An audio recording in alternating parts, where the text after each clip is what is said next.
tous.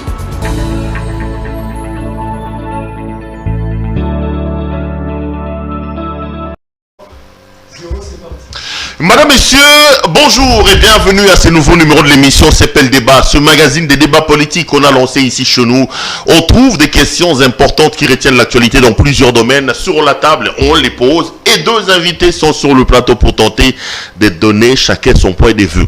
L'actualité dans le pays reste dominée par ces blocages. Finalement, c'est terminé. Les confessions religieuses ne se mettent pas d'accord autour de la question de la désignation du président de la Commission électorale nationale indépendante. Qu'est-ce qu'il faut faire? L'abbé Chollet a fait une sortie assez fracassante. Il accuse à des mots à peine voilés le régime d'être derrière ce blocage-là. Est-ce M. Tshisekedi qui est derrière cette affaire? On en parle. On revient sur cette rentrée scolaire assez timide. Il y a d'autres coins de la République où les enseignants ont carrément refusé de revenir pour enseigner les élèves. À l'heure de la gratuité de l'enseignement du social, que faut-il faire? Et cette affaire, que beaucoup qualifient d'escroquerie naturelle, des rames, toutes ces questions seront donc débattues dans cette émission. Deux invités avec moi sur ce plateau, des visages que vous connaissez déjà. D'abord à ma gauche, monsieur Didier Keninda. Monsieur Keninda, bonjour. Bonjour. J'avais promis à nos téléspectateurs que vous deviendrez un habitué de cette émission. Je suis heureux que vous ayez retrouvé votre siège de la dernière fois. Merci. Vous êtes cadre de l'UDPS. Comment se porte le parti? Non, le parti se porte à merveille, sauf que nous sommes un parti où nous ne voilons pas la face, c'est-à-dire que nous avons encore des problèmes. Moi, j'aimerais même être les réconciliateurs parce que je le dis toujours, que j'aimerais voir les aînés comme Peter Kazadi et Paul Chilumbu être permanents au parti. Ça va beaucoup nous aider parce que rappelez-vous que depuis que notre chef, qui est actuellement le président de la République, qui était le président du parti, a été dans l'incapacité de gérer les partis, il y a eu beaucoup de problèmes. Mais après les problèmes, il faut maintenant résoudre les problèmes. Et les problèmes n'ont jamais été résolus. Non, le combat Chilumba, Iwan Koinda contre Jean-Marc Kaboundé, Augustin Kabouya. Jusque-là, pas encore, parce qu'il se trouve que le président Haï se trouve dans la légalité et les autres... Dans l'illégalité ou dans la légalité? La légalité, c'est-à-dire ils sont dans les textes, les autres pensent qu'ils sont dans l'illégalité et c'est maintenant... Non, mais les postes de président Haï à l'UDPS n'existaient pas, hein? Dans les statuts de l'UDPS. Ça c'est vous qui le dites. Moi je n'entre pas dans ces débats, mais je dis seulement que c'est tellement beau de voir tous ces cadres-là ensemble. Ça fait une force pour les partis. Rappelez-vous, moi je me rappelle une fois lorsque nous étions dans des marches, c'était comme ça lorsque la Kabylie est en train de vous poursuivre, vous allez vous réfugier chez quelqu'un. Un jour, on s'est retrouvé avec le CG Kabouya, s'il va se retrouver derrière la 10e rue. On a fui d'abord dans sa Jeep et tout. C'était cet ensemble-là, c'est ce qui faisait notre force. Alors, j'en appelle, je profite pour appeler aux autres de s'asseoir ensemble. Nous voulons le voir ensemble. Au-delà de toutes les divergences du parti, nous voulons voir ces choses-là ensemble. Mais dans l'ensemble, les partis se portent à merveille. Vous avez vu Bakongo, vous avez vu Bandundu. Je crois que maintenant, nous allons poursuivre avec la redynamisation du parti pour prouver vraiment que l'UDPS c'est les plus grands partis en RDC. On va peut-être parler de ça, mais juste un tout dernier mot dans le cadre de la présentation. Je vais présenter votre co-débatteur, mais il a toujours estimé que au Congo, il n'y a pas de parti démocratique. Il n'y a pas de démocratie au sein des partis politiques. Et en termes de gestion et en termes de finances, il dit que... Est-ce que l'UDPS est un parti véritablement? Est-ce que vous vivez la démocratie au sein de l'UDPS? Non, mais je vais vous dire... je vais partir par des exemples. Moi, j'ai vu le président actuel de la République, Félix Antoine Tshisekedi, être insulté par des combattants, être récusé. C'est ça la démocratie, les insultes. Mais attendez, lui, il était du PPRD. Est-ce que vous pouvez vous tenir au siège du PPRD et contredire soit Chadar ou Kabila? J'ai vu aujourd'hui les gens contredire le président Kabound. J'ai vu même, pour ne pas dire contredire, on l'a lancé même un sachet d'eau. Lorsqu'il y avait des tulpitides et tout, on a lancé à Kabound un sachet d'eau. J'ai vu Fils Moukoko contredire les dirigeants du parti. Donc, je l'ai cité. Mais ces gens-là sont toujours ensemble. Donc, quand lui, je vais le présenter, oui. Je parle d'Alé Bolodja, nous explique que l'UDPS n'est pas un parti où on vit la démocratie. C'est pourquoi il n'y a pas de démocratie dans le parti. C'est pourquoi je dis que c'est faux. C'est faux. Nous amenons des contradictions, même dans le média. Mais nous sommes toujours dans une même famille. Vous avez vu un communiqué venant du parti excluant quelqu'un par rapport à tel propos, tel propos. Ça, c'est les indices de la démocratie. Mais lui qui était du PPRD ou qui a un parti politique, je donne l'exemple, s'il est de la Mouka aujourd'hui, vous pouvez aller contredire Martin Fayoulou dans son siège. Nous avions vu un journaliste que vous avez reçu ici qui posait clairement ces questions, mais il a été molesté. Patrick Lokala. Patrick Lokala. Parce qu'il a dit qu'il y avait la Mouka El Bandundu. Il avait la Mouka El Bandundu. Mais il n'y a pas d'expression, mais chez nous à l'UDPS, il y a la liberté d'expression. Allez Bolodja. Tout le monde. Allez, ça, c'est l'indice de la démocratie. Allez Bolodja, bonjour, comment ça va? Oui, ça va, Dieu. Ça fait plaisir de te revoir, cher ami. Bienvenue de nous voir sur ce plateau. On va directement dans l'eau. On se jette immédiatement dans l'eau. La dernière fois que je vous ai reçu ici, on a fait une émission sur la démocratie et le financement des partis politiques. Vous m'avez laissé entendre que pour vous, il n'y a pas on ne vit pas la démocratie au sein des partis. Et vous avez épinglé l'UDPS. Vous avez dit que c'était un parti familial. Vous avez dit qu'au sein de l'UDPS, on ne vivait pas la démocratie. Là, on vous contredit. On dit que vous êtes du PPRD. C'est là-bas qu'on ne vit pas la démocratie. Bon, je ne pense pas qu'il m'a contredit. Il a tenté plutôt de défendre sa position. Il suffit de demander à ceux qui nous suivent si les éléments qu'il a pu mettre en évidence sont des preuves d'une démocratie. Moi, je connais des gens qui ont été auto-exclus. Belchika, Dindo, Bomanza, Moubake, ils sont nombreux qui ont été auto-exclus. Et pourtant, même dans les statuts des partis politiques, on ne peut pas s'auto-exclure par le fait d'avoir pris position contre les leaders du parti. Il faut d'abord commencer par la genèse. Comment êtes-vous arrivé à créer l'UDPS? C'est un frondeur. Ce sont des frondeurs du impair qui ont basculé pour créer l'UDPS avec les 13 parlementaires. Et après, il s'est autoproclamé président. Qui ça, Etienne Tshisekedi. On n'a jamais organisé des élections au niveau du parti. Il a toujours été le candidat unique. Et vous avez même dit que faites attention, Tshisekedi n'est pas du tout le père de la démocratie. Nullement. Vous avez dit que... Je me rappelle de toutes les émissions qu'on a faites ensemble. Vous avez dit que Tshisekedi, c'est quelqu'un qui ne devait pas avoir son nom inscrit à l'ordre, en lettres d'or dans l'histoire politique de ce pays. En tout cas, si nous aurons la capacité de pardonner tous ces bévues, ces méfaits, il pourra être classé parmi les hommes normaux, politiquement normal. Cela veut dire quoi en clair? Pas comme un héros politique. Pas comme un héros politique. Sur base de quoi? Sur base de quels éléments? Sur base de quels éléments objectifs que l'on peut le qualifier comme père de la démocratie? Parce que je l'ai dit l'autre fois, la République démocratique du Congo est née démocratique. Il y a eu un vent démocratique. Un président qui a été élu au suffrage universel indirect. Un premier ministre qui a obtenu 65%.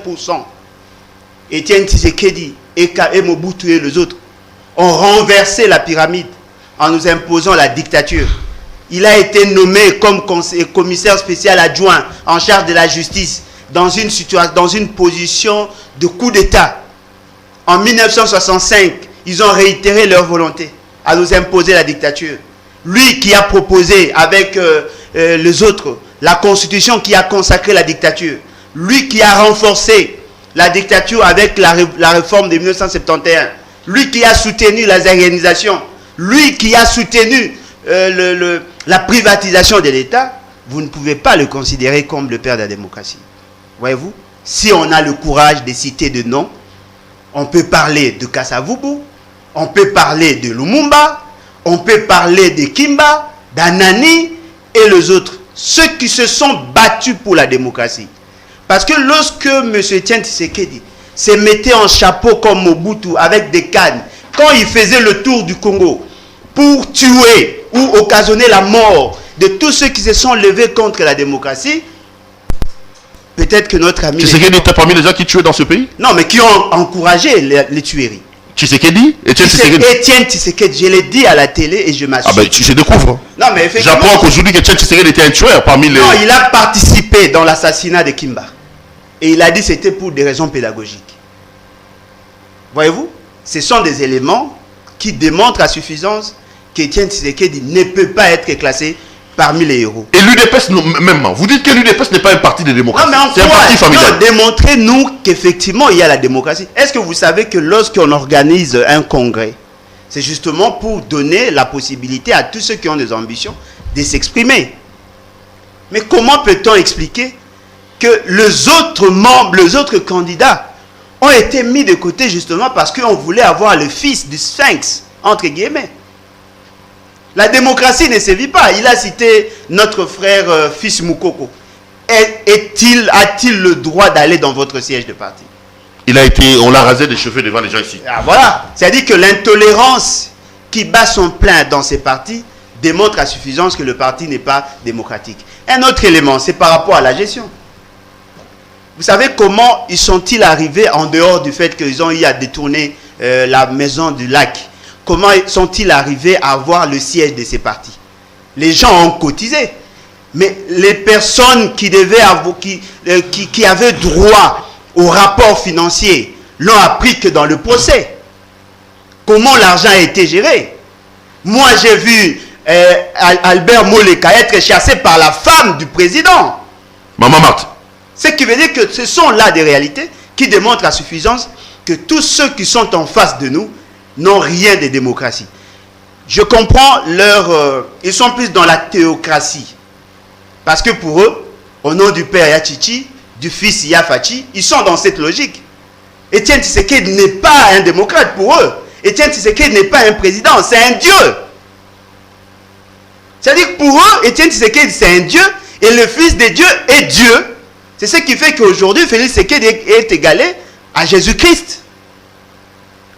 Si vous voulez parler de la démocratie, parlez-nous de texte. Ok, qu'il répond. Quelle est la disposition de ces statuts qui donne la latitude à un secrétaire général de nommer un autre secrétaire général les remplaçants parce que lui est devenu président AI? Commençons par là pour jauger effectivement si nous sommes en face des démocrates ou pas. Monsieur Kaninga, c'est quand même grave ce qu'il dit. Tshisekedi était dans l'escadron des tueurs de Congolais à un moment donné. Maman Marthe a chassé Albert Moleka. Tout ce qu'il dit. L'UDPS n'est pas ce parti de démocratie et Etienne Tshisekedi n'est pas le père de la démocratie tel que vous les vantez. Vous le rencontrez comment sur base des éléments qui posent sur la table? Non, mais vous savez que lorsque j'ai lu même les visages de mon co-débatteur, je sens la haine. Ouais. On dit que l'histoire est un juge impardonnable. Pourquoi? Parce que l'histoire finit toujours par nous rattraper. Un peu comme mon co-débatteur qui pouvait nier qu'il n'était pas dans l'école des Kabila. On l'a vu dans une vidéo, qu'il est un kabiliste à vie. Vous savez, lorsque nous parlons de cet homme Etienne Tshisekedi, je suis mieux placé pour parler de lui. Parce qu'il fait de l'histoire. Cet homme, c'est un héros national. Vous savez, j'étais en train de lire quelque part l'histoire de cet homme. Il a été il a aussi rédigé la constitution de l'époque. Mais la seule chose qui a divisé Etienne Tshisekedi de Mobutu, c'était le non-respect des textes. Lorsque Mobutu devrait respecter les textes, le monsieur ne respectait pas les textes. C'est comme ça que c'était le seul à dire non. Oh là là. Je me pose des questions. Alain Bolodjoa était où? Lorsque la dictature battait son plein, et qu'un homme qui a dit non, qui a subi des relégations, qui a subi plusieurs histoires. Et il s'est prouvé dans la nation, et même dans le monde, qu'il n'y a pas eu quelqu'un qui a dit non à Mobutu comme Etienne Tshisekedi wa Mulumba.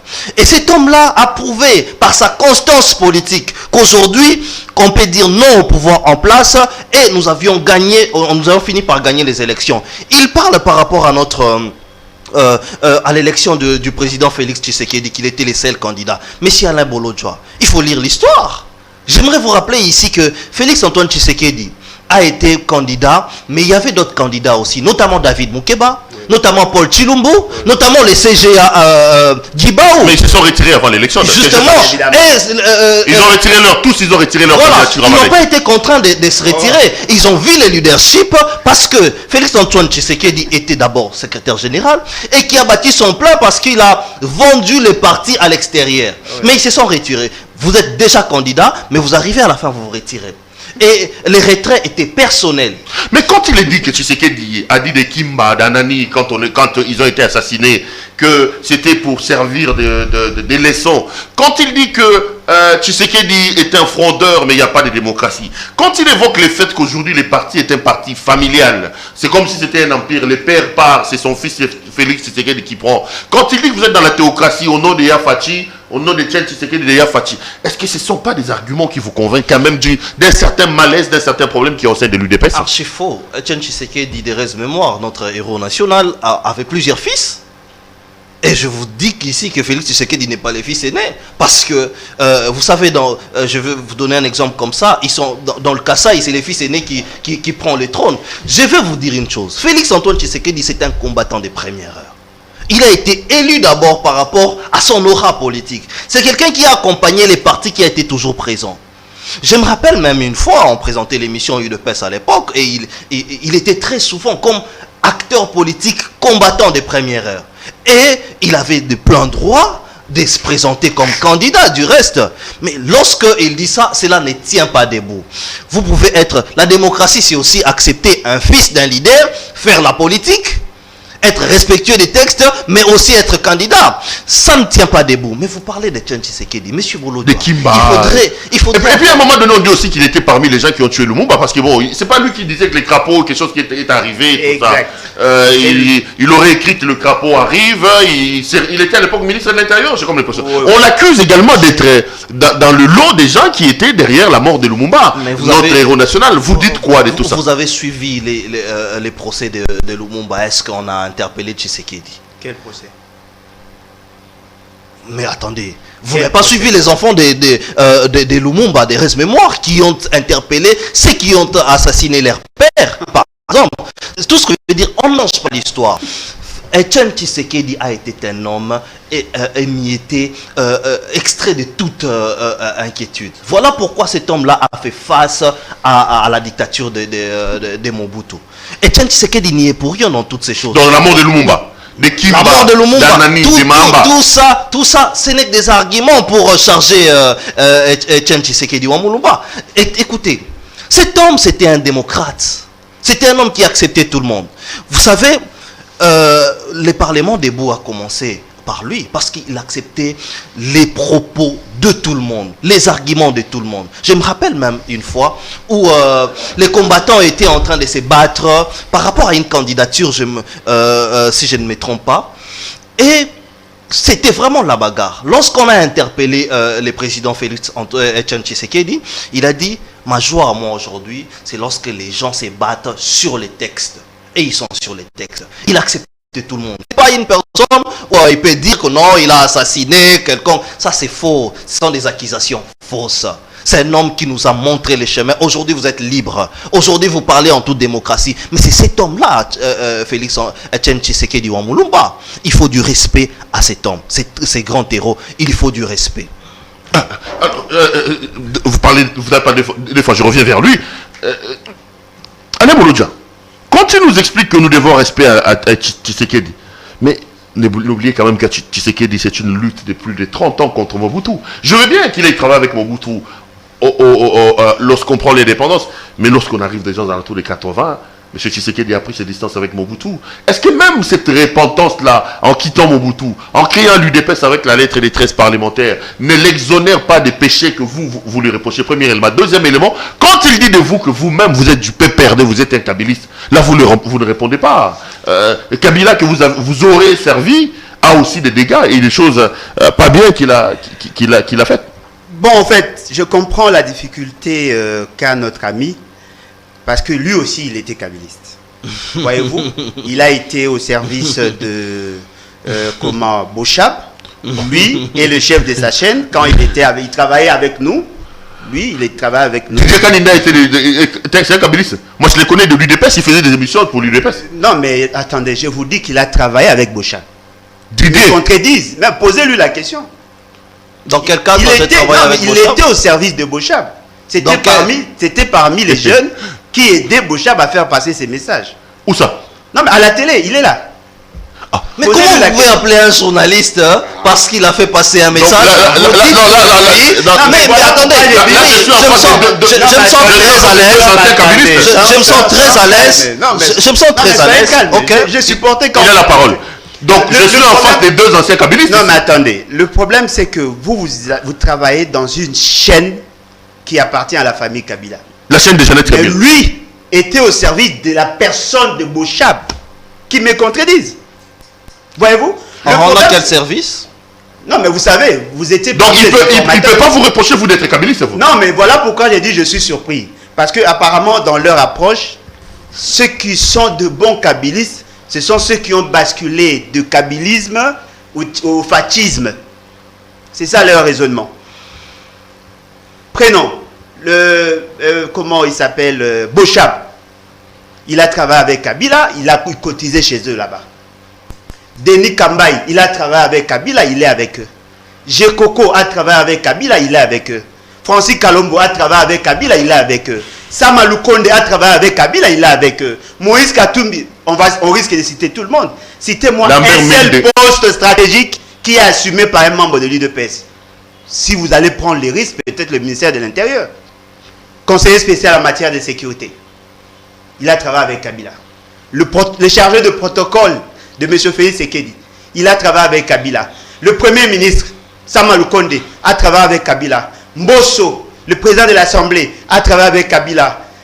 Bahati a travaillé avec Kabila. Bemba a travaillé avec Kabila. Moïse Katumbi a travaillé avec Kabila. Tous ces gens-là qui font la fierté aujourd'hui de M. Félix Sekedi, tous sans exception ont travaillé avec Kabila. Citez-moi là, moi j'ai travaillé avec Kabila. Voyez-vous, c'est ça le côté ridicule. Donc ça vous dérange pas qu'on dise de vous aujourd'hui? Parce que j'ai vu une vidéo de vous. Qui l'a dit? C'est moi qui l'ai dit. Vous avez dit que vous serez kabiliste à vie. Non mais, non, mais effectivement. Vous l'êtes encore. Non, attendez, j'ai dit que je reste kabiliste par rapport à la vision du programme des 5 chantiers et la révolution de la... Même quand Kabila ne sera pas là. Vous l'êtes encore. Non, mais je ne suis plus. Ah, okay. Justement parce que ce n'est pas moi qui ai changé, mais c'est Kabila. Parce que Kabila a cherché à détruire ce que nous avons construit ensemble. Moi, je soutenais les bonnes idées de M. Kabila, mais je ne soutenais pas la personne. Mais lorsque M. Félix Sekedi s'est déplacé, lui et la délégation de l'UDPS, pour aller bizarre, ce qui fait avec mes passeports de service. Moi, je n'ai jamais servi Kabila, mais je l'ai soutenu. Eux l'ont servi. Il y a des vidéos qui démontrent que M. Félix Sekedi percevait les 30 000 $ pour berner le membre de l'UDPS. Il y a un capitaine qui l'a dit, nous avons des vidéos. Il y a les familles qui ont été prises en charge. Les soins de santé de Etienne Tshisekedi étaient pris en charge par le gouvernement Kabila. Il y a des factures qui ont été payées par Kabila. Maman Olive l'a dit, Jean-Marie Kassamba l'a dit, et tous vivaient sous les mamelons de Kabila. Mais moi, je n'ai jamais vécu grâce à Kabila. Soyons sérieux. Et si vous dites qu'Etienne Tshisekedi peut être pardonné, mais allez dire ça à la famille de Kimba. Allez dire ça à la famille de Lumumba. Etienne Tshisekedi était membre du MNC. Il a quitté MNC pour aller rejoindre MNC Kalonji. Pendant qu'il y avait sécession, Etienne Tshisekedi avait été avec Kalonji. Allez dire à toutes ces familles-là, tous ces gens-là qui ont été tués, qui ont vu leur famille être massacrée, allez leur dire que vous les avez pardonné à Etienne Tshisekedi. Il a demandé pardon où? Lorsqu'il a quitté MNC Kalonji, il est allé créer Konako. À Konako, il a rejoint l'Impère. La première mauvaise constitution 67, il était là. De 71, il était là. Pendant 60, depuis 60 jusqu'à 80, il a travaillé avec Mobutu. Alors citez-moi tous les bévues de Kabila, de Mobutu, vous allez vous rendre compte, chaque fois qu'il y a eu de problèmes de gouvernance, Etienne Tshisekedi était là. PDG de Nenda, la parcelle aujourd'hui de la famille Tshisekedi sur le boulevard, ça appartient à l'administration publique. La résidence où habitait M. Etienne Tshisekedi, ça appartient à la société là. Alors, si vous voulez parler d'Etienne Tshisekedi, d'avoir critiqué Mobutu, mais il y a des gens qui ont critiqué Mobutu que vous n'avez pas pu pardonner. Moulele, vous l'avez pardonné? Lui au moins il combattait Mobutu. Qui l'a pardonné? Moïse Chombe, il a combattu Mobutu. Tous ceux qui ont combattu réellement Mobutu ont soit été tués, soit envoyés en exil. Donc c'était une arnaque. Non mais il est comme lui. Il servait dans toutes les tables au fait. Ils ne sont pas capables de s'assumer. Est-ce que vous savez qu'en 1990, Mobutu a eu la vie sauve grâce à Etienne Tshisekedi? Lorsque le vent de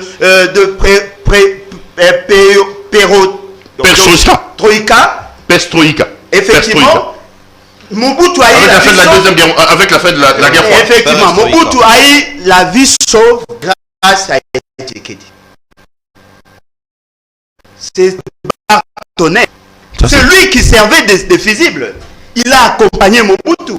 Et vous savez, le plus grand péché de Tshisekedi, c'est le fait d'avoir encouragé les services d'intelligence extérieure pour que nous soyons dans l'embargo. Si aujourd'hui nous ne vont pas acheter des armes parce qu'il est au service, c'est conduit justement à l'alliance entre lui et le Rwanda. Déjà dans les années 90, ils étaient au service du Rwanda. Qui, l'UDPS? L'UDPS. C'est quand même grave. Non, mais attendez, s'il vous plaît. Vous savez, il y a plusieurs moyens de connaître l'histoire. Dans le plan, on a commencé d'abord à déstabiliser Mobutu sur le plan militaire. On lui a interdit d'acheter les armes.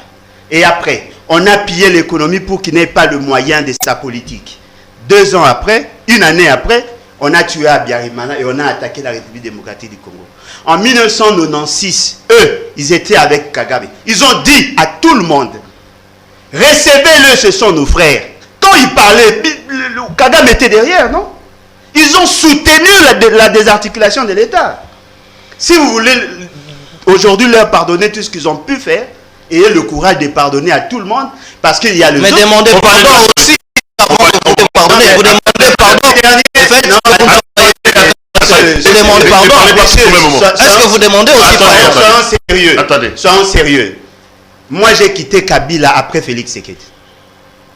Moi, j'ai quitté Kabila en 2018.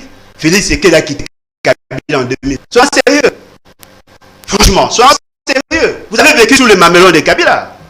Moi, je n'ai jamais bénéficié de l'argent de Kabila. Qui a donné l'argent pour organiser les obsèques d'Etienne Tshisekedi? N'est-ce pas Kabila?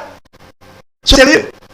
Vous avez vécu des années sous le mamelon du pouvoir et moi, je me considère comme qui a soutenu pour un moment M. Kabila, mais je ne l'ai jamais servi.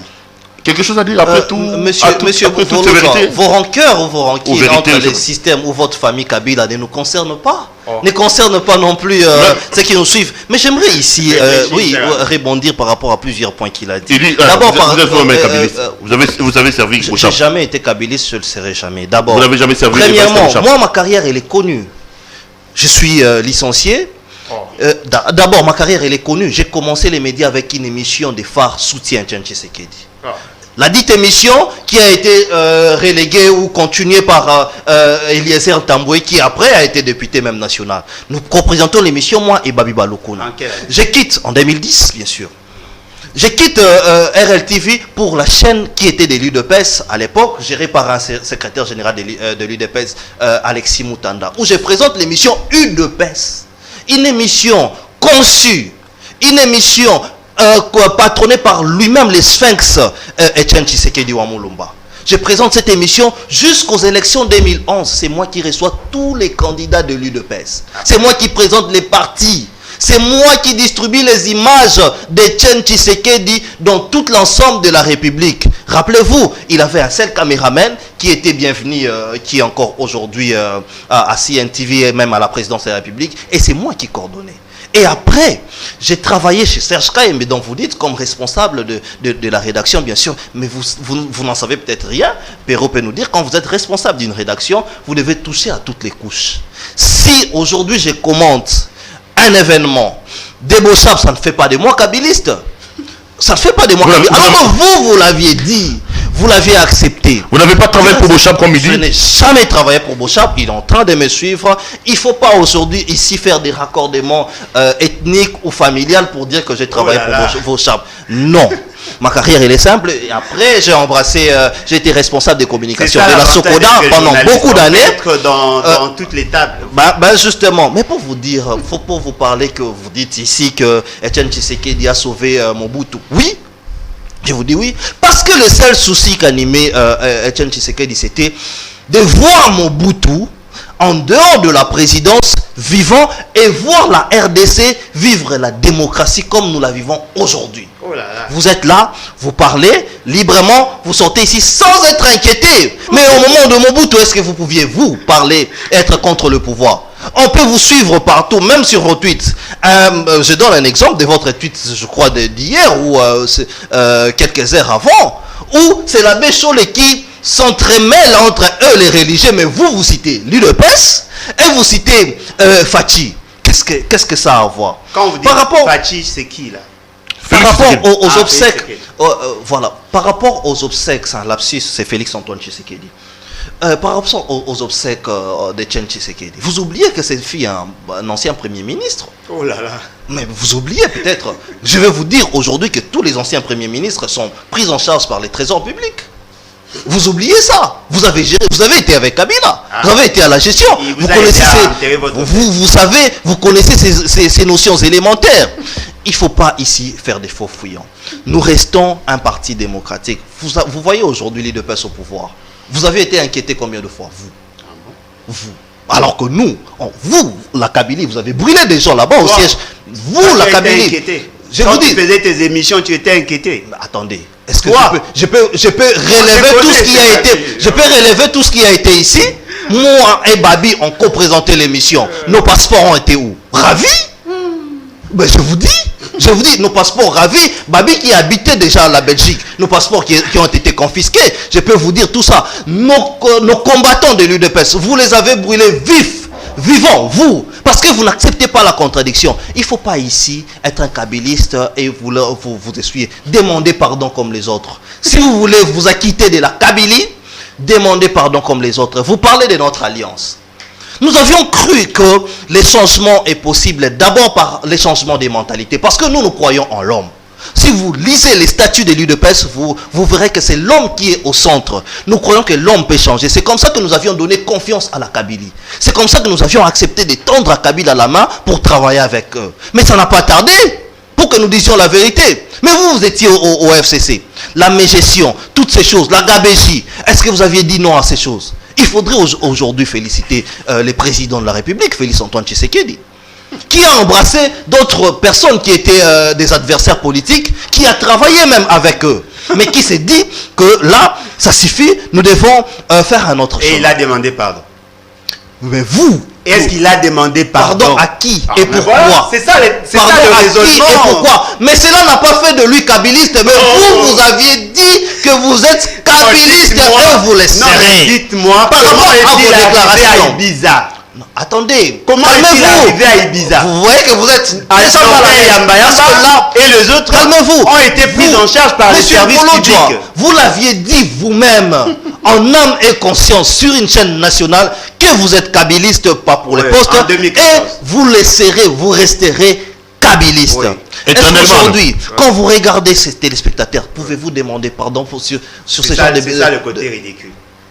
Pouvez-vous vous dire à quel moment vous aviez changé de ne plus être kabyliste? Demandez ça à Félix Tshisekedi. Vous savez la politique entre les mains des Kabila. Calmez-vous. Vous voyez, j'ai laissé Félix Tshisekedi entre les mains des Kabila. Non, vous pensez faire la lecture comme ça? Non, mais effectivement, moi j'ai quitté Kabila en 2018, lui il a quitté Kabila en 2021, en 2020. Qui doit demander pardon à qui? Soyez sérieux. Je vous rappelle que c'est moi qui avais la parole. Félix Tshisekedi n'a jamais été kabyliste. Ça, tout le monde le sait. Mais par contre, nous avions travaillé avec la Kabylie. Ah, d'accord. Madame, monsieur, vous suivez l'émission CPL Débat. Deux invités m'accompagnent sur ce plateau. À ma droite, c'est Alain Bolodja. Et à ma gauche, c'est monsieur Didier Kaninda. Bolodja, politique, Didier Kaninda, même. On fait donc la lecture de l'actualité. L'actualité, c'est, prenons ça comme ça. Hier, c'était la rentrée scolaire. J'avais commencé ici, je prends Bolodja.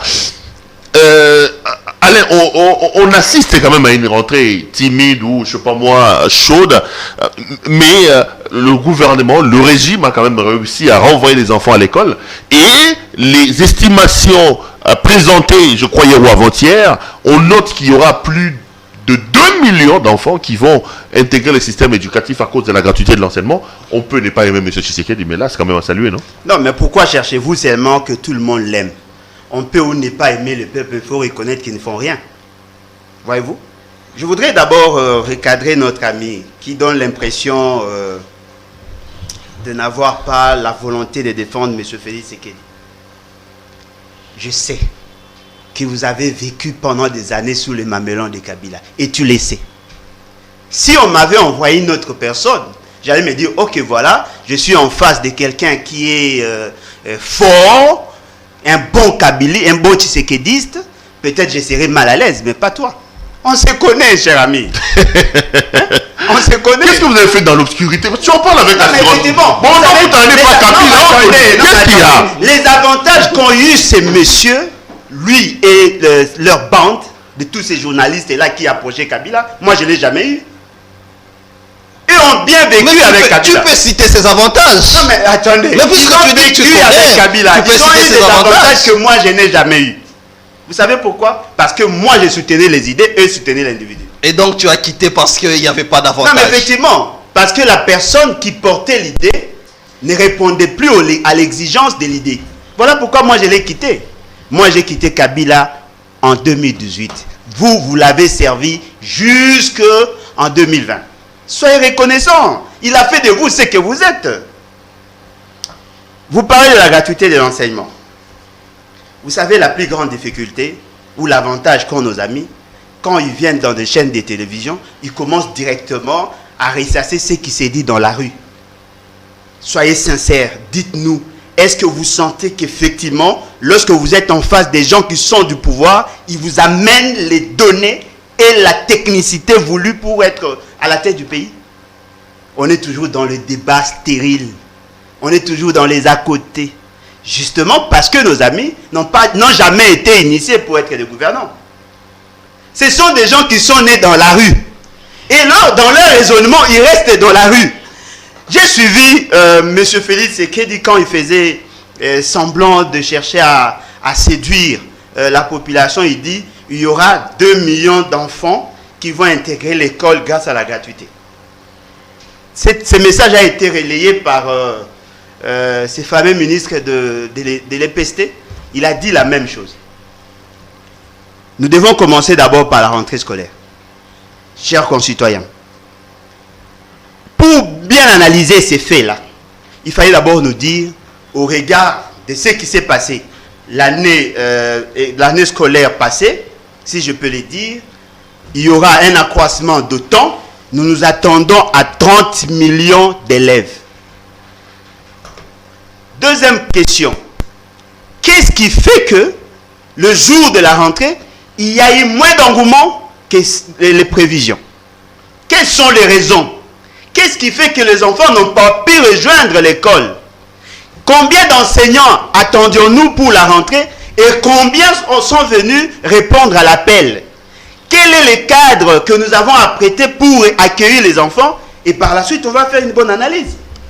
Ce que je comprends chez nos amis, ils ont le même discours, le même propos que les hommes de la rue. Ce sont eux qui se comportent en hommes de la rue.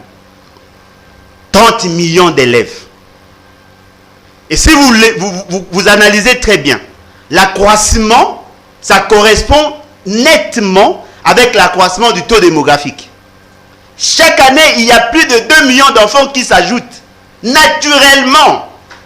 Nous avons un taux de croissance démographique de 3% l'an. C'est-à-dire que chaque année, il y a 3 millions d'enfants qui naissent. C'est normal que nous ayons 2 millions d'enfants qui s'ajoutent. Ce n'est pas une information que l'on nous donne. Nous savons déjà. Donc c'est naturel. Ça, c'est pas... Ça, c'est un fait naturel. Chaque enfant qui naît, 5 ans après, il a droit à l'école. S'il y a eu 3 millions d'enfants qui naissent et qu'il y a eu moins de 2% qui meurent, naturellement, on peut avoir dans les 2 millions 800 000 enfants qui sont éligibles à l'école.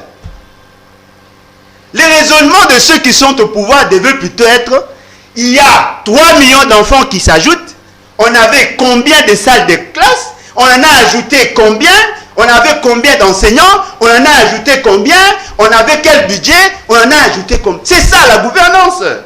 On ne peut pas se limiter seulement à dire il y aura 2 millions. Monsieur, même s'il y a 2 millions, est-ce que vous avez construit 2 millions de salles pour ces enfants? Et la déperdition scolaire, on n'en parle pas. Moi, j'ai fait le tour du Congo. J'ai vu même dans leur propre province, là où ils ont de l'ancrage ou dans sa province, il y a des enfants qui ne vont pas à l'école. Qu'est-ce que vous entendez par gratuité? Ce n'est pas la gratuité qui va résoudre la question. C'est la capacité à prendre en charge les dépenses liées à l'éducation. Quand vous bombez le torse en disant non, voilà, il y a 2 millions. C'est un fait naturel. Il y a 3 millions d'enfants qui naissent. Dites-nous, aujourd'hui, la demande est de combien? Qui parle? L'offre est de combien? Qu'avez-vous fait? Qui parle? Parce que je sais, M. Félix, c'est quand il est arrivé, pendant qu'il faisait ses incantations de gestion, il a débloqué 37 millions de dollars pour la construction des écoles. Où en sommes-nous? Si c'était en 2019, quid alors de 2020, 2021? Avez-vous construit des salles de classe? Est-ce que vous avez recruté de nouveaux enseignants? Est-ce que les anciens enseignants ont été recyclés? Qu'est-ce que vous apportez? Parce que tout ce que vous dites là, ce sont des faits naturels. Qu'est-ce que vous apportez en tant que gestionnaire? Rien du tout. Qui parle? Qui parle? Vous avez la parole, cher Mais Didier Kane. vous savez, je vois M. Alain perdu et je me pose des questions pourquoi. Je le demanderai de venir sur terre plus rapidement. D'ailleurs, d'ici, d'abord, je vais vous dire, la première personne à demander à Musée, lorsqu'il est rentré, de faire retourner les Rwandais au pays, c'était Tshisekedi. Non. Je vous dis, parmi calmez-vous s'il vous plaît. Etienne La première Tshisekedi. personne, Etienne Tshisekedi. Parce que vous aviez dit ici que nous avions été avec les Rwandais, nous avions travaillé avec les Rwandais. Ouais. La première personne a demandé à Musée de retourner, de demander même la facture, s'il faudra, et de retourner les Ça, c'est Rwandais. vrai, ça, c'est des histoires. Qu'est-ce qu'il a Etienne dit? Tshisekedi. Il a dit à Musée, il faut payer leur facture et qu'ils partent. Pourquoi je dis que je vous Celui qui a la sens parole. confus? Pourquoi je dis que je vous sens confus? Dans votre thèse ici, vous dites que ces messieurs, ces gens ici, ils ont été sous les bois, dans la rue, ils savent pas les mots de gestion. Ils Mais sont nés tantôt dans la rue. ici, Il a dit que vous étiez nés dans dans la la rue, dans la rue, ils savent pas. Mais tantôt vous aviez dit que nous étions avec Kabila en train de gérer. Attendez, calme. Tantôt vous aviez dit ici que nous avions toujours été là avec Kabila en train de gérer. Et je ne vous situe pas où vous êtes. Oh là là. Parlons de l'évaluation de l'enseignement. Lorsqu'on parle des 2 millions d'enfants, c'est d'abord les 2 millions d'enfants qui rentrent dans les circuits scolaires.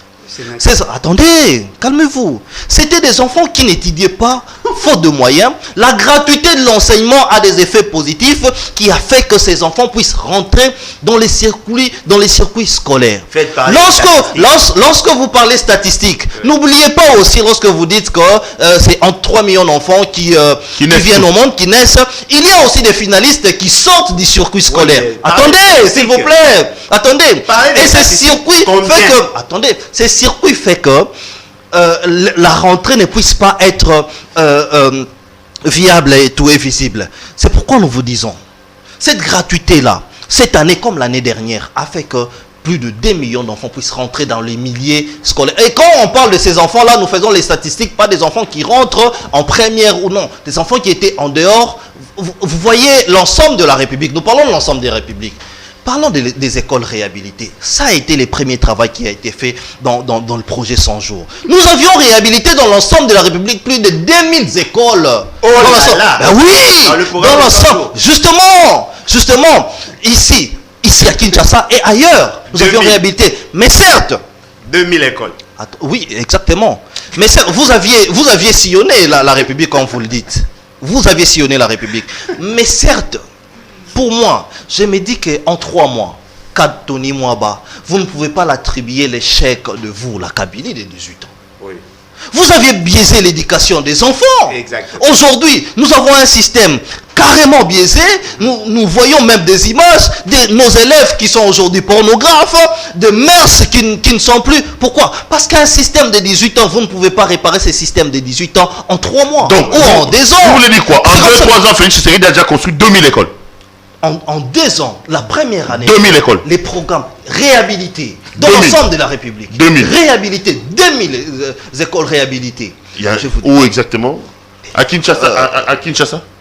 Je vais carrément vous emmener tous les statistiques. D'accord. Je vais carrément vous emmener tous les statistiques. Et je les ai même quelque part là. Attends, je vais le chercher. Mais dans l'autre temps, il faudrait ici, la première année, nous avions vu l'impact qu'a eu cette gratuité de l'enseignement. Nous demandons qu'il y ait une bonne évaluation. Pourquoi? Cette évaluation-là va nous permettre de bien faire les choses.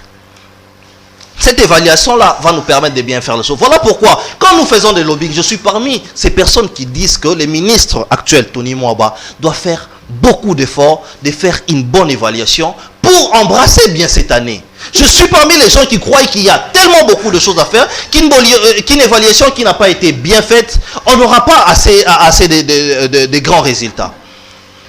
Donc, pour vous, la rentrée scolaire, c'est une réussite? Une réussite parce que nous avions vu l'ensemble de la République a accepté. Mais seulement, j'ai parlé ici de l'évaluation. D'accord. Parce que Tony Mwaba, qui est le ministre de l'enseignement, a peut-être pas mal fait son évaluation. Parce que l'évaluation permettra de voir les échecs de son prédécesseur qui était Willy Bakonga, de savoir par où il faudrait embrasser. Nous parlons de réhabilitation des écoles. Ça, c'est le cheval de bataille et même de l'UDPS. D'accord. Pour citer même Nous avions vu notre président, Jean-Marc Kaboun, réhabiliter une grande école. Ça, c'est un fait privé. Attendez, mais ça rentre. Mais qui sont les bénéficiaires? Oh là là.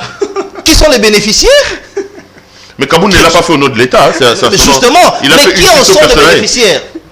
Qui en sont bénéficiaires? C'est comme ça que nous disons, avant Kaboun, et aujourd'hui où nous parlons, vous savez qu'il y a des écoles qui sont en train d'être réhabilitées encore, et même construites.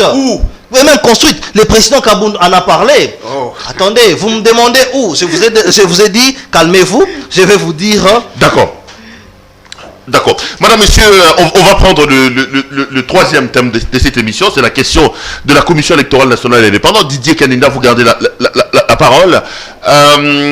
Après les 72 heures, les dernières données par Mosso, les confessions religieuses n'ont toujours pas réussi à s'entendre sur la question du président de la CENI. On a vu l'abbé Chollet se faire quand même une sortie qui, sans peut-être le dire clairement, épingle le régime. Est-ce que le président de la République, vous, le régime de l'UDPS, vous avez à voir avec ce qui se passe à la CENI? Maintenant qu'il y a encore blocage au niveau de la confession religieuse, quelle est la recette pour vous? Alors, bonne question, mais là j'étais même en train de lire l'évaluation pour vous dire ce qu'a été l'apport de la gratuité de l'enseignement et des écoles réhabilitées dans l'ensemble de la République. Alors, puisque nous parlons de la CENI, aujourd'hui il est quand même grave. Je disais là, au début de l'émission que j'ai lu, où j'ai suivi M. Bolo, qui est en face de moi, qui a publié une vidéo de l'abbé Chollet, qu'on a suivi tous dans un média de la place. L'abbé Chollet qui dit que Kadima, c'est les candidats de l'UDPS, qui accuse le pouvoir, qui dit tout ce qu'il y a de pouvoir. Mais juste après, comme la vérité triomphe toujours, il y a eu un autre pasteur qui l'a contredit sur le champ pour dire que les problèmes ici, c'est Chollet qui est le problème, ou l'église catholique. Vous savez, l'article 17 de la charte qui régit les confessions religieuses dit simplement que les modes de désignation du candidat de la CENI, c'est par consensus ou par élection. Et quand on dit consensus, c'est l'accord de tout le monde. Lorsque nous lisons Chollet, il dit que par consensus, nous allons accepter. Nous acceptons le consensus d'accepter tel candidat, mais s'il faut passer au vote, nous n'acceptons plus les 8 confessions religieuses. Lorsqu'il faut parler des élections, nous allons maintenant passer à voir la véracité ou l'existence de toutes ces confessions religieuses. Là, c'est un raccordement frauduleux. Nous comprenons que c'est la mauvaise foi de l'abbé Chollet ainsi que son groupe l'ECC. Mais nous pensons qu'ici, là, comme l'a dit Dodo Kamba, que les camps ou la responsabilité du choix du candidat de la CENI doit se jouer au Parlement. Pourquoi? Parce que nous sommes très mal placés aujourd'hui, M. Perrault, de parler candidat président de la CENI. Nous sommes très mal placés. C'est un débat qui est défini par la Constitution, que les candidats présidents de la CENI proviendra des confessions religieuses. Mais lorsque sur ces confessions religieuses, 6 sur 8 disent et tiennent sur un candidat, qu'est-ce que nous avons à faire? Mais rappelez-vous, il y a quelques mois passés, nous avions l'UDPS notamment, nous avions dit non à un candidat qui était Malonda. Pourquoi? Parce que nous avions vu d'abord cette candidat être récusé par l'église catholique dont il était censé de provenir. L'église kimbanguiste, merci. L'église kimbanguiste dont il était censé provenir. On dit qu'il n'est pas de l'église kimbanguiste, nous ne savons pas comment il se représente comme kimbanguiste. Premièrement.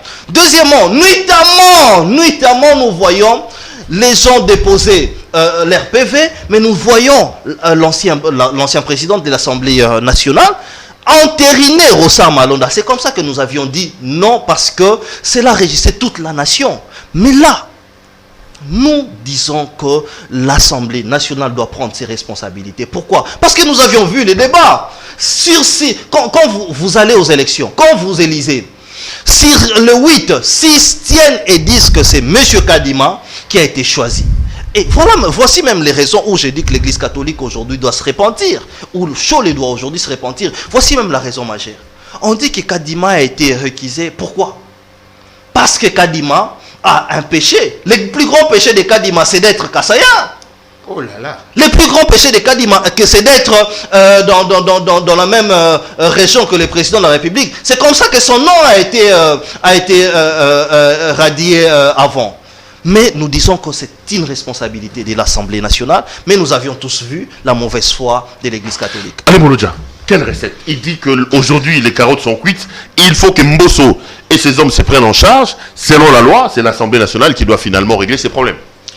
Bon, en tout cas, je suis un peu déçu de voir que notre ami est perdu, mais il donne l'impression que c'était lui qui maîtrisait ce qu'il disait. Si vous pouvez lire le nombre d'écoles prévues dans le programme de 100 jours, c'était 139 écoles. Mais lui, il a parlé de 2000. 2000 écoles. Alors que là, dans leur programme, c'est 139 écoles pour un coût global de 37 millions de dollars.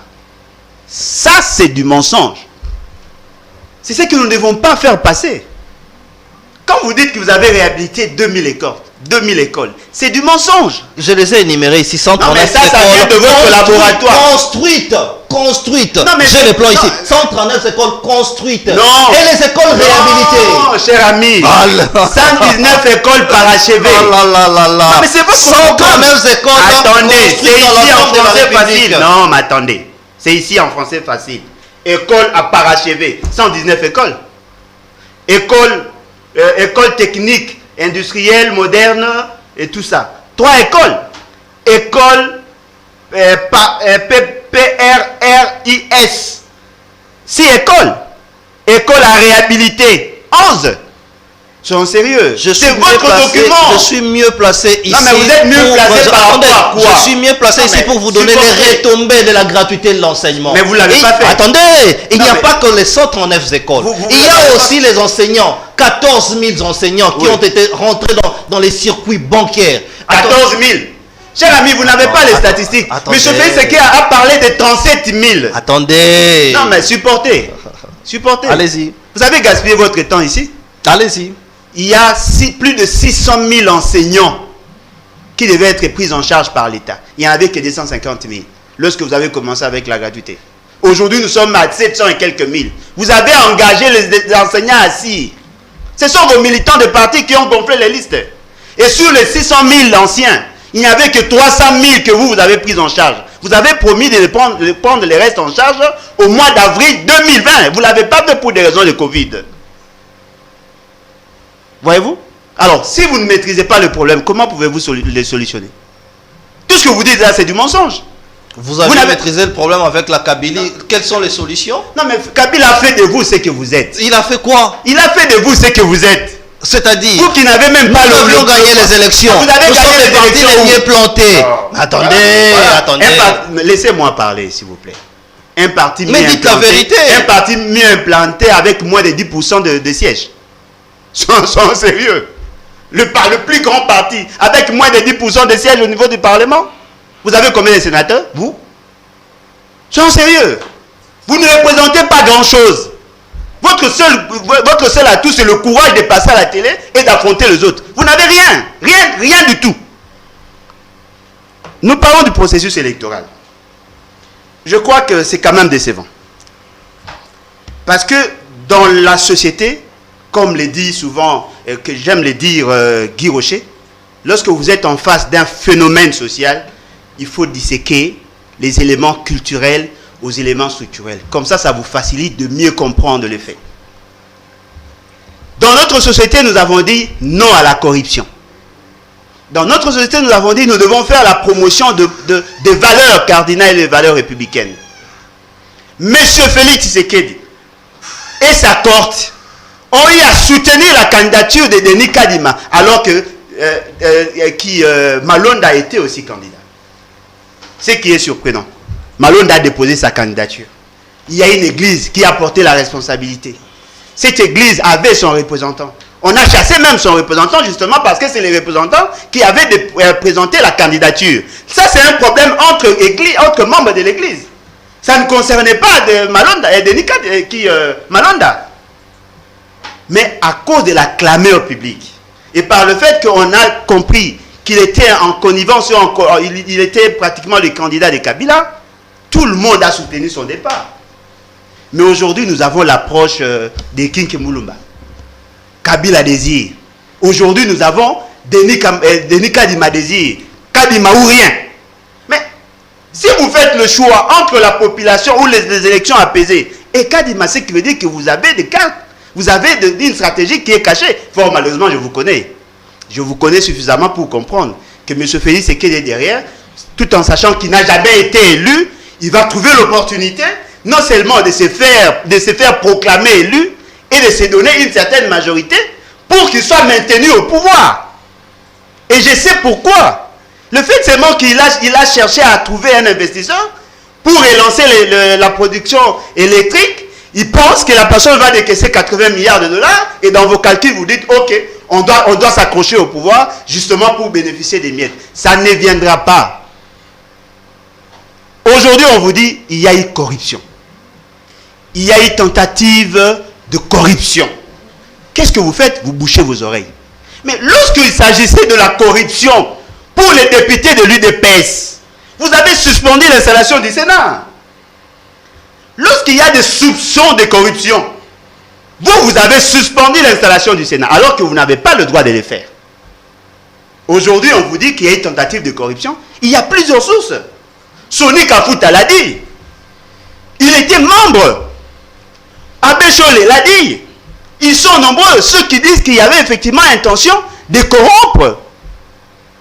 Mais M. Félix, c'est que le fait que toutes les politiques sont tshisekedi-centrées, pour lui, l'essentiel pour lui, c'est d'organiser les élections. Non. La finalité des élections, c'est de mettre fin à la crise de légitimité. Lorsque le président de la CNI est déjà illégitime par essence, pensez-vous vraiment qu'on aura des... Non, mais il dit que le problème, c'est que vous lui en voulez parce qu'il est kassaïen. Non, eux ont rejeté la candidature de Malonda parce qu'il était du Congo central. Ils ont poussé leur raisonnement au-delà de ce qu'ils nous présentent. S'il vous plaît, vous êtes du pouvoir. Non, mais Rosa Malonda, le problème, c'est quand même l'église kimbanguiste. Le problème n'a pas commencé par l'église kimbanguiste. Le problème a commencé par la clameur publique. L'église kimbanguiste a intervenu après. Après.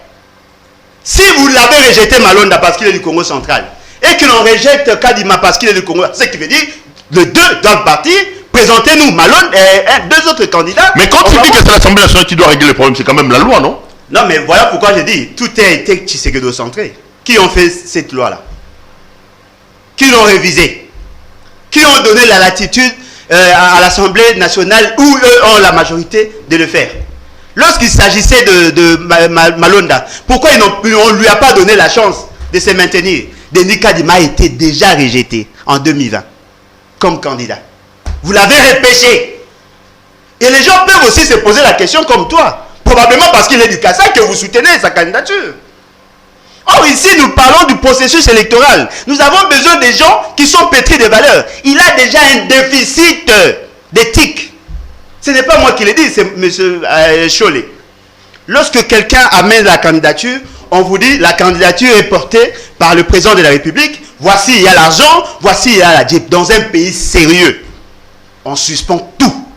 Et le procureur devait se saisir d'office du dossier. Pourquoi le procureur ne se saisit pas du dossier? Parce qu'il attend le mot d'ordre.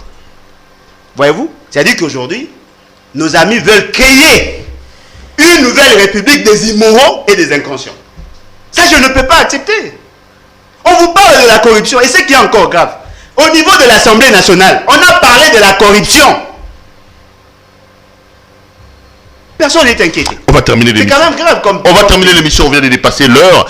Un mot à Alain Bolodja, un mot à Didier Kanina sur cette affaire des rames.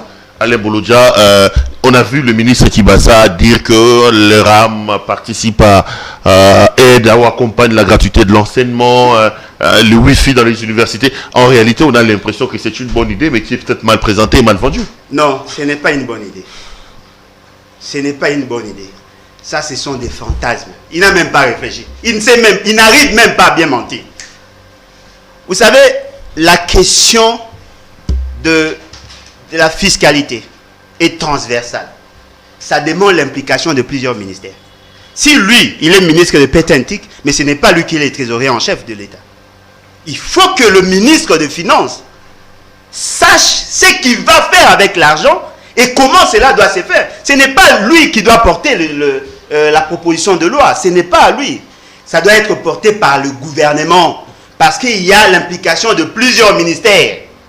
Et même la motivation. Ça, c'est de l'escroquerie. Nous l'avons déjà dit. Ça, c'est de l'escroquerie. On vous dit, on fait référence à un décret. Ce n'est pas par les décrets qu'on crée les taxes. Et dans ces décrets, on n'a pas dit qu'il y aurait une taxe dénommée RAM. Encore moins une redevance. Non, mais s'il y a un décret, c'est que c'est plus l'affaire du ministre. Est-ce qu'on n'a pas mal ciblé l'affaire? Non, étant donné que c'est le premier... décret énonce le principe de la prise en charge de l'ARPTC en termes de financement. On ne peut pas créer une taxe sur base d'un décret. Voyez-vous? C'est-à-dire que le fait seulement que nos amis qui donnent l'impression d'avoir maîtrisé la gouvernance, je comprends pourquoi ils ne veulent pas qu'ils soient conseillers. Parce que lorsqu'on les critique, ils disent non, vous n'avez pas de leçons à nous donner. Mais vous n'avez jamais géré. Vous ne connaissez rien de cette constitution. Vous n'avez aucune maîtrise de la loi. Mais ceux qui ont commis des erreurs dans le passé peuvent vous aider. Il faut que les décrets, il faut prendre les arrêter comme mesure d'application du décret. Ça, ce sont des notions élémentaires de l'administration publique. Fort malheureusement, nous avons des courageux qui vont soutenir cette taxe-là. Ce qui est aussi aberrant, l'affectation de fonds publics ne se fait pas au niveau des ministères.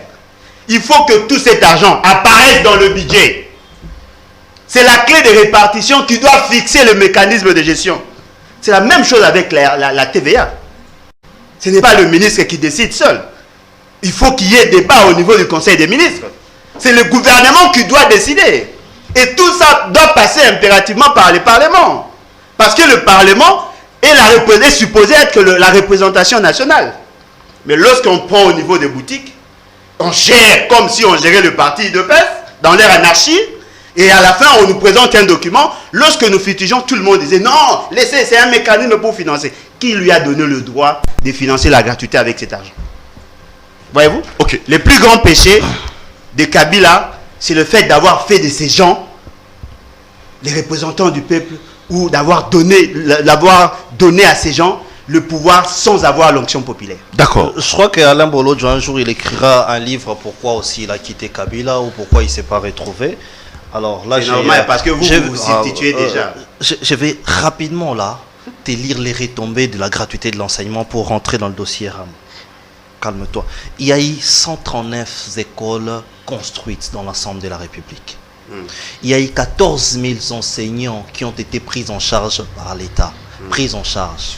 Il y a eu un lot des enseignants, dont je n'ai pas les nombres exacts, qui étaient des NU, des nouvelles unités, qui devraient être aussi prises en charge en commençant par cette année. Ce n'est plus 2000 écoles.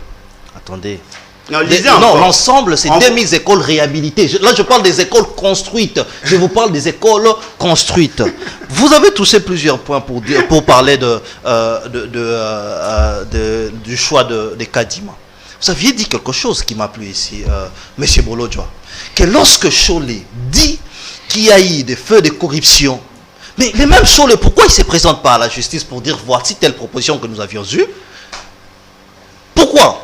Il se limite à les dire à la télé, alors que nous savons que lorsque vous dénoncez qu'il y a des faits de corruption, à côté il faut avoir de preuves. Non mais le procureur peut également se saisir. Justement, il peut se saisir, mais la personne qui a été... dans un pays sérieux, le procureur n'a pas besoin qu'on vienne déposer une plainte. Dans un pays sérieux, oui. Mais lorsque Cholet se sent lésé, parce qu'ils se sentent lésés, non mais c'est une question de la République. Ils se disent, mais seulement un point le plus positif. Vous savez que Cholet, avec l'église catholique et les autres, ont été toujours contre du choix du candidat de la CENI. Oui, vous étiez encore kabiliste. Ils ont toujours eu raison. Mais vous étiez kabiliste, nous n'avions pas vu en 2010 par exemple. Nanga a fait de Félix Sekele un président. Calmez-vous, en 2018, les choix de Nanga, non, mais d'ailleurs, les choix de Malumalu, les choix du pasteur Moïmunda, vous n'aviez pas pimpé mot, vous Alain Bolodjo, pour dire que le choix était faux. Qu'est-ce qui change aujourd'hui pour dire que tous ces choix-là... Mais parce que hier j'étais au pouvoir, aujourd'hui je suis dans l'opposition. Ok, donc lorsque vous êtes au pouvoir, vous pouvez accepter l'inacceptable. Mais nous, par contre, nous disons non. La preuve en est. Oui. Nous vous disons ici que la taxe RAM, c'est aussi une escroquerie. Vous êtes surpris, oui. Voilà. Mais Voilà. attendez, attendez. M. Félix Seked a eu à statuer sur cette question au niveau du Conseil des ministres. Lui, M. Félix Seked. Attendez. Ces débats-là proviennent d'où? C'est lui qui a signé les décrets du RAM. C'est Mouzito ici. C'est faux. Attendez. Il n'y a aucun décret. Il n'y a aucun décret, monsieur. RAM. Ilunga, pas Mouzito. J'étais beaucoup calme. Non, pas Ilunga. C'est Mouzito. Mouzito, à la fin de Mouzito, c'est lui qui a mis en application les décrets RAM. C'est les décrets. Les décrets sur la RPTC. Mais attendez, je vous explique l'historique du RAM. C'est lui qui a mis en application, en commençant par les décrets. Donnez-moi les numéros. Attendez. Allons-mollo. Lentement. C'est les regrettés, l'ancien qui est... Lui, Koyagialo. Oui. Mais par contre... Il a fait un décret sur le RAM. Non. Sur le mécanisme de financement de la RPTC. Mais justement qui découlait sur la taxe RAM. C'est pas comme ça. C'est ce qui découle sur la taxe RAM. Non, mais il faut qu'il y ait un arrêté, monsieur. Je sais vous expliquer. Et le Conseil des ministres statuant sur la taxe RAM a instruit les ministres de mettre en application. C'est une taxe. Vous appelez ça taxe? Mais parce que le ministre lui-même ne l'a pas appelé taxe. C'est pourquoi je dis aujourd'hui que cette redevance-là, et ce sont c'est même pas une redevance. Lui, là, il parle de... C'est une cotisation de parti. C'est cotisation de parti. Ce sont les ratés du pouvoir. Voilà pourquoi je suis d'accord. Vous avez escroqué plus de 280 millions de dollars, monsieur. D'accord que ces cotisations-là s'arrêtent dans l'immédiat. Je suis d'accord. Mais seulement, dans ça, moi, à l'interne, bien sûr, je l'ai dit ici, nous sommes dans un plateau, j'exigerais que s'il y a de telles actions, qu'il y ait une bonne communication. Qu'il y ait de la communication, à commencer par l'historique, créant la RPTC et les autres. Non. Si ça a été débattu au Conseil des ministres, cela sous-entend que M. Félix Seked a validé. Nous ne sommes pas là pour accuser quelqu'un. Oh, madame, monsieur. Vous êtes trop agité, hein? Vous savez, celui qui escroque, on l'appelle comment? Qui a escroqué? Mais vous avez dit que c'était de l'escroquerie. On l'appelle comment, celui qui escroque? C'est un escroc. Comme vous avez escroqué les peuples en disant que vous étiez avec Kabila. Et aujourd'hui, c'est pourquoi je vous donne l'occasion ici. Je vous donne l'occasion ici. Mais attendez, on a interpellé les présidents. Lorsque les ministres prennent en charge cette cotisation. Allez, madame, monsieur, ça a été un grand plaisir pour moi de vous présenter. Allez, Boloja, merci d'être venu. Mais après, il faudrait assumer vos propos, que vous accusez des gens des escrocs. Ici, association des escrocs. Il faudrait assumer ces... Mais vous l'avez dit. Il faut assumer ces escrocs. Vous l'avez dit. Moi, je parle du RAM. Non, mais vous l'avez dit. Quand il y a escroquerie, ceux qui ont boutiqué l'escroquerie, on les appelle comment? Des escrocs, non? S'il y a plusieurs escrocs, on appelle ça comment? Association des escrocs. Merci. Soyez responsable de vos propos. Et après, lorsque vous serez responsable de vos propos, non, mais moi je suis lucide. On me connaît par ma lucidité et la vérité de choses. Lorsque je ne soutiens pas une thèse, je l'ai dit que je ne soutiens pas cette thèse. Et monsieur Sili, merci beaucoup Ganinda d'être venu nous voir. Allez, retrouvons-nous demain pour un autre numéro, les amis. Bonsoir. C'est Judith Londolé. Si vous voulez être classe, chic, être habillé, être admiré. Parole de Mopao Mokonzi.